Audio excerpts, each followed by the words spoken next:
morning. All indices are down right now. Let's look at the Dow. It's down 113 points to 25,693. NASDAQ Composite down 44 points to 7532. S&P 500 down 12 to 2777.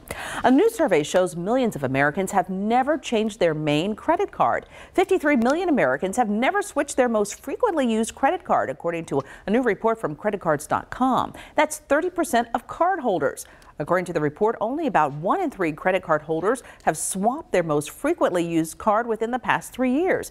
Now, 40% say rewards points or cashback are the benefits that keep American credit card holders most loyal to their go-to card. But experts say cardholders could be missing out on sign-up bonuses and lower interest rates just by staying loyal.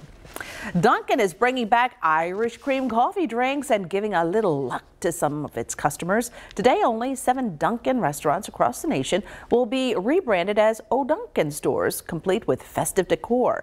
The first 250 guests to each location will be offered a free small hot or iced Irish cream flavored coffee or latte while supplies last. Follow @Dunkin' on Instagram for clues on where the Luck O'Dunkin' restaurants will pop up.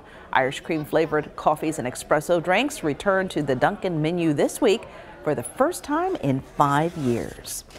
Now, most young women don't worry about their heart health. Researchers from Boston Children's Hospital surveyed 300 women between the ages of 15 and 24. Only 10% knew that heart disease is a leading cause of death in women. More than 3/4 say that they didn't worry much about getting heart disease. However, nearly half of the women said that they were very concerned about getting depression or anxiety. And a new Harvard study suggests quitting smoking is worth it for people with diabetes, even if they gain some weight. Researchers tracked the long-term health of over 10,000 diabetic men and women.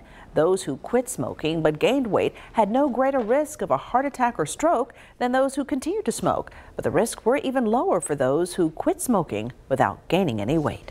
Chris? One South Carolina city kicking off St.